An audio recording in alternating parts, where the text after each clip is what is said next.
Hello everyone, very good afternoon. इस video में हम लोग पढ़ने वाले हैं कक्षा 8 का हिंदी चैप्टर नंबर 21 बस की यात्रा, जो कि हमारी मंजरी पाठ्य पुस्तक से संकलित है। सबसे पहले इस चैप्टर के महत्वपूर्ण सारांश को हम देखेंगे। तो हमारा सारांश इस प्रकार से है। पाठ का सारांश। हरिशंकर परसाई उच्च कोटि के व्यंग्यकार हैं। इस यात्रा वर्णन पाठ में उन्होंने बताया है कि किस प्रकार वाहनों के मालिक धन के लालच में पुराने घिसे हुए और जर्जर अवस्था के वाहन सड़कों पर चलवाते हैं। लेखक व उनके मित्र कंपनी के काम से सतना गए थे। वापसी पर उन्होंने पन्ना के लिए जो बस पकड़ी वह काफ़ी पुरानी और जर्जर अवस्था में थी। लोग उस बस में यात्रा करने से हिचक रहे थे। लेखक ने भी जब बस को देखा तो वे स्वयं से पूछ बैठे कि क्या ये बस चलती भी है। बस कंपनी का एक हिस्सेदार उन्हें विश्वास दिलाने लगा कि डरने की कोई बात नहीं, यह बस अनुभवी है, पुरानी है। लेखक को जो लोग विदा करने आए थे वे लोग उनकी तरफ इस तरह देख रहे थे मानो उन्हें अंतिम विदा दे रहे हों। बस जब चली तो ऐसे आवाज़ कर रही थी जैसे इंजन यात्रियों के सीट के नीचे ही लगा हो। बस का प्रत्येक हिस्सा अलग अलग हिल रहा था। लेखक लिखते हैं कि उन्हें यह समझ में नहीं आ रहा था कि वे सीट पर बैठे हैं या सीट उन पर बैठी है। एकाएक बस रुक गई तो पता चला कि पेट्रोल की टंकी में ही छेद हो गया। काफ़ी देर बाद बस फिर चली, परंतु लेखक को अब उस पर भरोसा नहीं रहा। सड़क के दोनों तरफ लगे हरे भरे पेड़ लेखक को दुश्मन नज़र आ रहे थे, क्योंकि बस के कभी भी उन पेड़ों से टकरा जाने की आशंका सता रही थी। झील दिखाई देता तो सबको डर लगता कि कहीं बस झील में ना गिर जाए। एकाएक बस फिर रुक गई। ड्राइवर उसे चलाने के लिए तरह तरह की तरकीबें अपनाने लगा, लेकिन वह नहीं चली। मानो उसने सबने अवज्ञा आंदोलन छोड़ दिया है। बस एक बुढ़िया की भांति थक कर बैठ गई थी। हिस्सेदार साहब ने इंजन खोला और कुछ सुधार कार्य किए तो बस आगे चली, लेकिन उसकी चाल और भी धीमी हो गई। चांदनी रात में रास्ता टटोलती व रेंग रही थी। आगे या पीछे से कोई गाड़ी आती तो वह किनारे लगकर उसे रास्ता दे देती। आगे चलकर बस एक पुलिया पर पहुंची थी कि एक टायर फट गया। बस नाले में गिरते गिरते बची। लेखक व्यंग करते हैं कि कंपनी के हिस्सेदार ने उत्सर्ग की दुर्लभ भावना थी। टायरों की हालत जानते हुए भी वह जान हथेली पर लेकर उसी बस में सफ़र कर रहे थे। उस महान व्यक्ति ने यात्रियों सहित अपनी जान खतरे में डालकर टायरों पर होने वाला व्यय बचा लिया।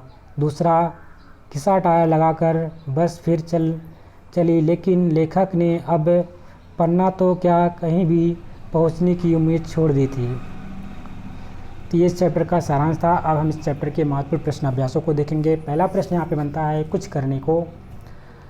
प्रश्न नंबर 1 है, अधिक धुआं फेंकने वाले जर्जर और बहुत पुराने वाहन वायु प्रदूषण और अन्य खतरों को बढ़ावा देते हैं। वायु प्रदूषण के कारण के अन्य घटक कौन थे? इनका उल्लेख करते हुए वायु प्रदूषण पर एक लेख तैयार कीजिए। तो उत्तर में लिखेंगे आजकल, जैसा कि आजकल प्रेजेंट टाइम में आप लोग सब लोग देख ही रहे हैं, आजकल वायु प्रदूषण प्रमुख पर्यावरणीय मुद्दों में से एक है। वायु प्रदूषण के निरंतर बढ़ने के पीछे कई कारण हैं। सबसे अधिक वायु प्रदूषण ऑटोमोबाइल, परिवहन के संसाधन, औद्योगिकरण, इसको हम इंडस्ट्रियल एरिया बोलते हैं। इंडस्ट्री जहाँ पे ज़्यादा लगती है इसको हम औद्योगिकरण बोलते हैं। बढ़ते शहरों आदि के कारण हो रहा है। इस तरह स्रोतों से कई हानिकारक गैसों का खतरनाक तत्वों का रिसाव पूरे वायुमंडल को प्रदूषित कर रहा है। वायु प्रदूषण के कारण ओजोन परत भी बहुत अधिक प्रभावित हो रही है।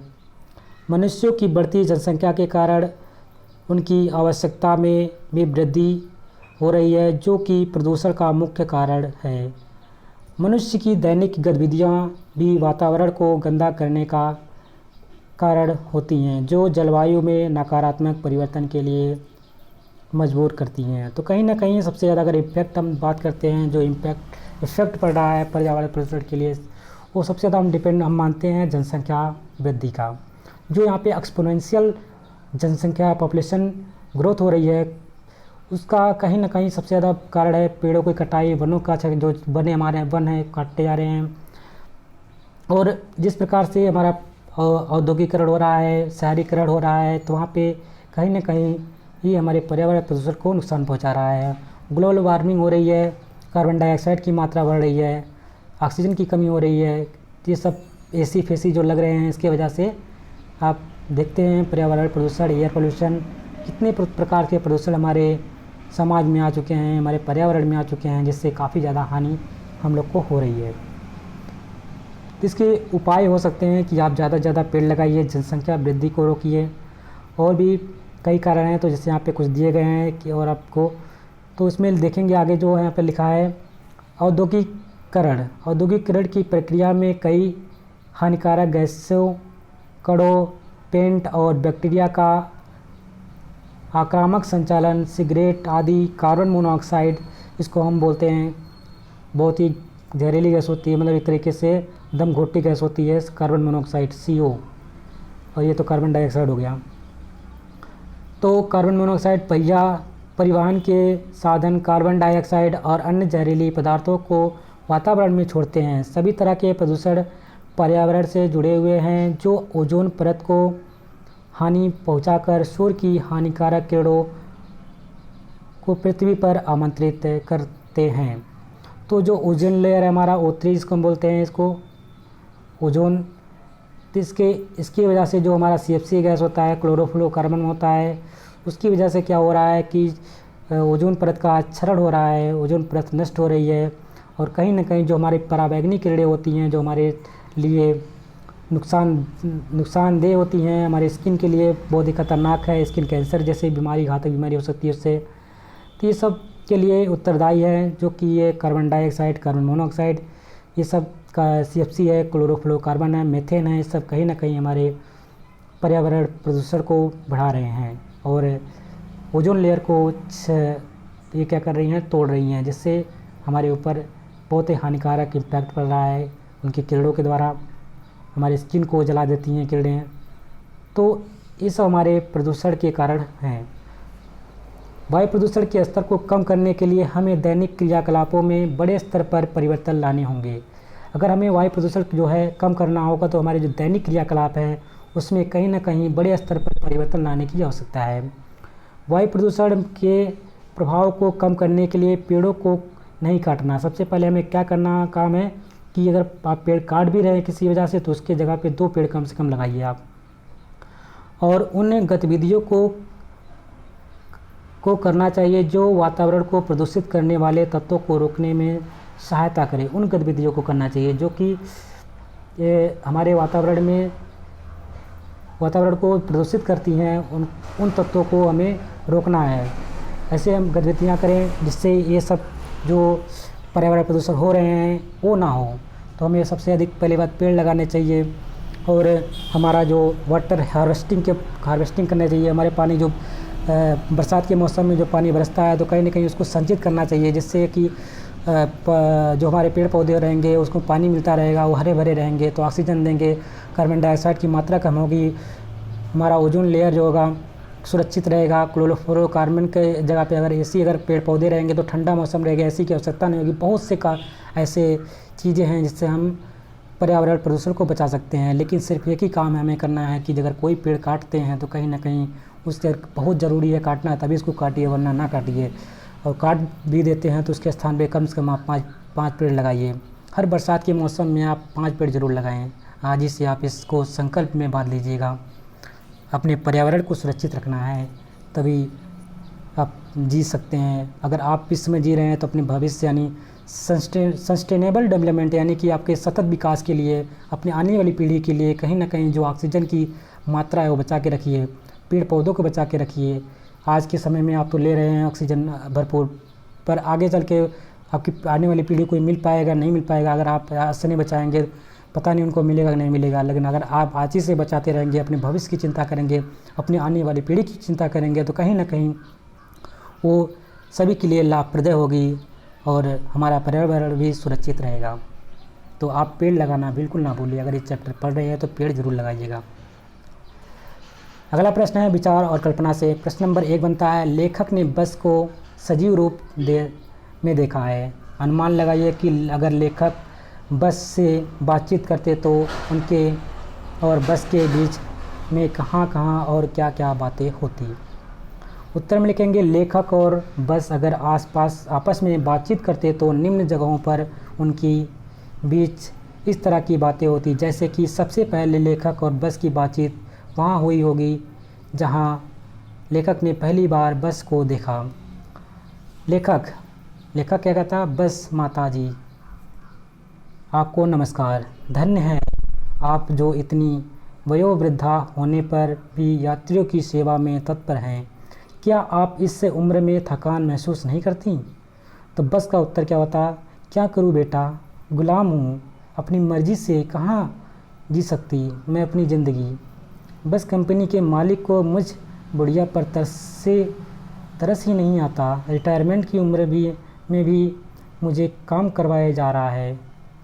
दूसरा, लेखक की बस से दूसरी बातचीत वहाँ हुई होगी जहाँ एक बस एकाएक रुक जाती है।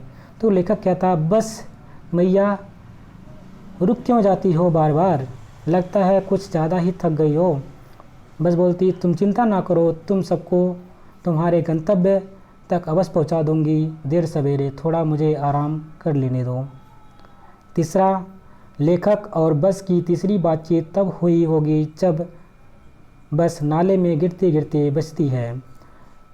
बस लेखक कहता है बस से, बस मुझे माफ़ करना, यहाँ पे बस कहता है मुझे माफ़ करना बेटा, मेरी वजह से अभी तुम लोगों की यात्रा अंतिम यात्रा हो जाती। क्या करूँ, आँखों की रोशनी भी कम हो गई, रास्ता भी सूझ नहीं रहा है और इस पर इतना कमज़ोर शरीर अब चला नहीं जा रहा मुझसे। लेखक कहता है, कोई बात नहीं बस मैया, हम तुम्हारी मजबूरी समझ रहे हैं, लेकिन हमें अफसोस है कि हम आपके लिए कुछ नहीं कर सकते।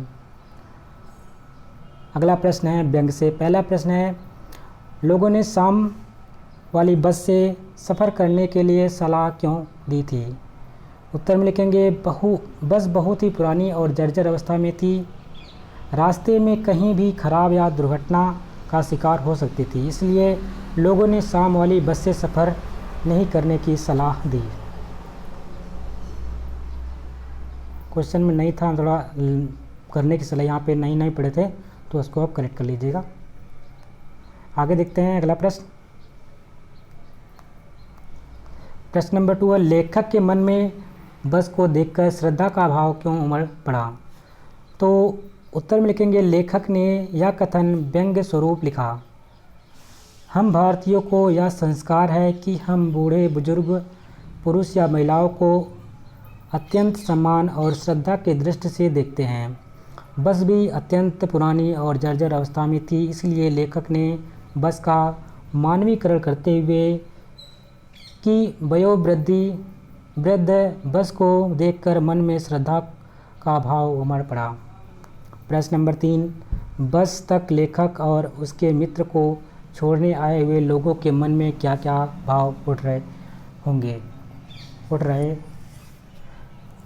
थे या उठ रहे होंगे, कोई भी क्वेश्चन था। प्लस उसका उत्तर होगा, लेखक और उनके मित्र को बस तक छोड़ने आए लोगों के मन में यह भाव आ रहे थे कि जैसे वे उन्हें अंतिम बार देख रहे हों और अंतिम विदाई दे रहे हों। उनकी आंखें जैसे कह रही थी, आना जाना तो लगा ही रहता है, आया है तो जाएगा, राजा रंग फकीर। आदमी को कूच करने के लिए एक निमित्त चाहिए। प्रश्न नंबर 4, बस सविनय अवज्ञा आंदोलन के दौर से गुजर रही थी। इस वाक्य से लेखक का क्या तात्पर्य है? उत्तर में लिखेंगे सविनय अवज्ञा आंदोलन के दौरान भारत के लोगों ने गांधी जी के नेतृत्व में मिलजुल कर अंग्रेज़ों का विरोध विनम्रता पूर्वक किया था। उन्होंने अंग्रेजी कानूनों का उल्लंघन करने का आंदोलन की शांतिपूर्वक चलाया था।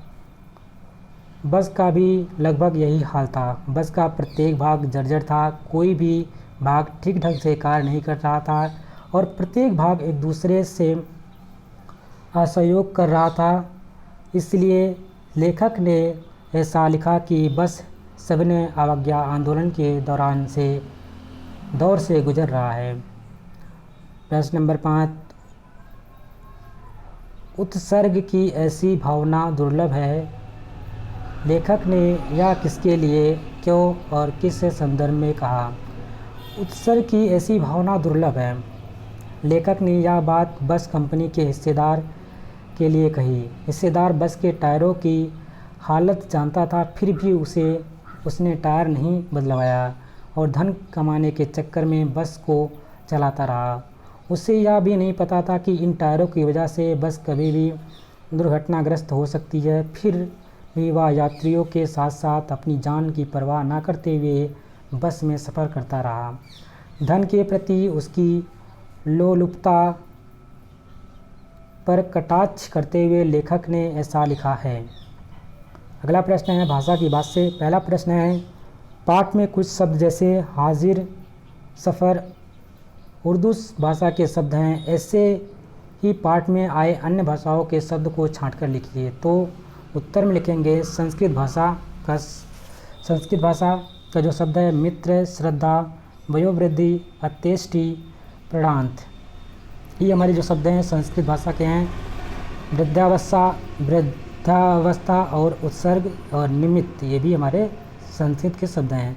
अंग्रेजी के यहाँ पे शब्द कुछ आए हैं जैसे कि engine, bus, company, training, body, seat, full, brake, petrol, tyre, ये सब हमारे अंग्रेजी भाषा के शब्द हैं। इनको अपनी कॉपी में नोट करना है। अगला प्रश्न है, जिन वाक्य में प्रश्न पूछा जाता है उन्हें प्रश्नवाचक वाक्य कहते हैं। जिन वाक्य में प्रश्न पूछा जाता है उसको हम क्या बोलते हैं? प्रश्नवाचक वाक्य। प्रश्नवाचक वाक्य में क्या, कहाँ, क्यों, कैसे आदि शब्दों का प्रयोग किया जाता है। वो जो वाक्य होता है उनके बीच में कहीं ना कहीं क्या, कहाँ, कैसे, क्यों और कैसे, कब, ये शब्द, इन शब्दों का प्रयोग किया जाता है। परंतु पाठ में कुछ ऐसे वाक्य हैं जिनके उत्तर में इन शब्दों का प्रयोग किया गया है, जैसे वह बोले, चलती क्यों नहीं। यहाँ पे कुछ शब्द है जैसे कि वह बोले, चलती क्यों नहीं जी, अभी चलेगी, हाँ जी, और कैसे चलेगी, यहाँ पे क्वेश्चन मार्क्स। तो उत्तर में क्या लिखेंगे? प्रश्नवाचक वाक्य। तो यहाँ पे जो प्रश्नवाचक वाक्य क्या हैं, क्या तुम हमारे साथ चलोगे, तो ये पहला वाक्य हो गया। इसके आगे हमारा प्रश्नवाचक चिन्ह लगेगा। तुम कल कहाँ गायब थे, ये हमारा प्रश्नवाचक वाक्य है। तीसरा, या तो बताओ कि हमारी गलती क्या है। तो आपको कहीं ना कहीं देख रहे हैं कहाँ, क्या, क्यों, कब, क्या, इस सब जो अगर शब्द के बीच में आते हैं तो उसको हम क्या बोलते हैं? प्रश्नवाचक वाक्य। और लास्ट में उस वाक्य के लास्ट में आप देखेंगे प्रश्नवाचक चिन्ह होता है। इस प्रकार से हम प्रश्नवाचक वाक्य को छांट सकते हैं।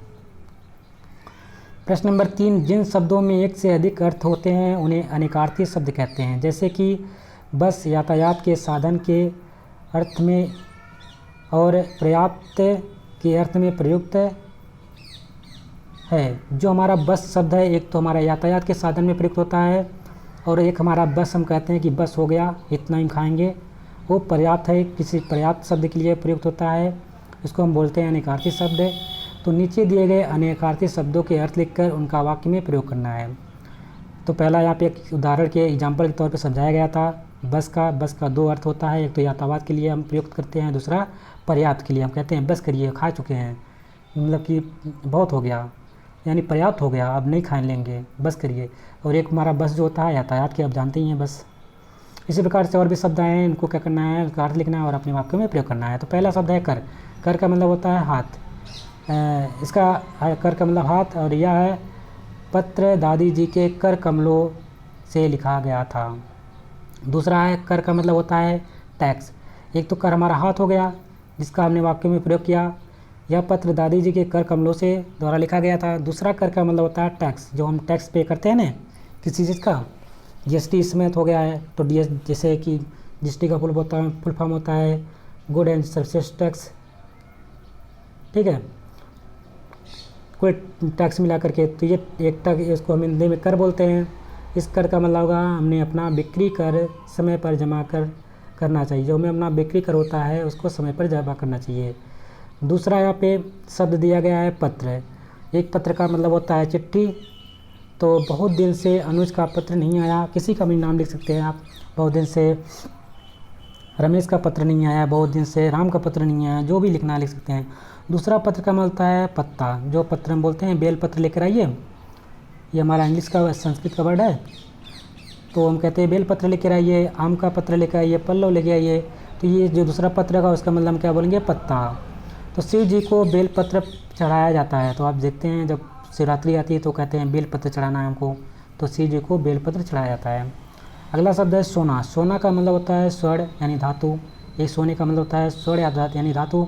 सोना दिन ब दिन महंगा होता जा रहा है, आप देख ही रहे हैं प्रेजेंट टाइम में कितना महंगा हो चुका है। एक सोना का मतलब होता है नींद, आप सोते हैं, सोना, हम जा रहे हैं सोने। तो एक सोने का मतलब होता है नींद, जिसका हम अगर वाक्य में प्रयोग करेंगे तो लिखेंगे बच्चा सोना चाहता है तो सोने दो। बच्चा सोना चाहता है तो सोने दो से। अगला वाक्य है, अगला शब्द है मन। एक मन का मतलब होता है हृदय। इसका प्रयोग करेंगे वाक्य में, मेरा मन इस बात को नहीं मान रहा है। कोई बात होगी, मेरा मन नहीं मान रहा भाई। उसी प्रकार से मन, दूसरा मन का मतलब होता है वजन। हम कहते हैं इतना मन है, कहते नहीं, अब पुराने लोगों से मिलो तो कोई अगर धान गेहूँ बेचते हैं तो कहते हैं कि इतना मन है, 1 मन है, 2 मन है, 3 मन है, 4 मन है। तो वो जो मन है उस मन की बात करते हैं, तो मन का मतलब होता है यहाँ पे वजन से लिया गया है। तो किसान ने 1 मन चावल बेचा, क्या बेचा, 1 मन चावल बेचा। अब आपको यहाँ पे प्रश्न बनता है, अपने घर में पूछेंगे 1 मन कितने केजी के बराबर होता है, कितने किलो के बराबर होता है। ये इसको आप इस क्वेश्चन का कमेंट बॉक्स में आंसर ज़रूर देंगे। जो भी इस वीडियो को देखेंगे अपने घर में पूछेंगे कि 1 मन बराबर कितना केजी होता है, कितना किलोग्राम होता है, उसको आप कमेंट बॉक्स में लिखेंगे ज़रूर। तो ये चैप्टर यहाँ पे कंप्लीट होता है। आप सभी लोग आशा करते हैं इसको अपनी कॉपी में नोट करते होंगे, क्योंकि एक चैप्टर इसके बाद और बचा हुआ आपका, और यहाँ पे आपका धीरे धीरे सिलेबस कंप्लीट हो जाएगा कक्षा 8 का, हिंदी जो मंजरी पाठ्य पुस्तक का है।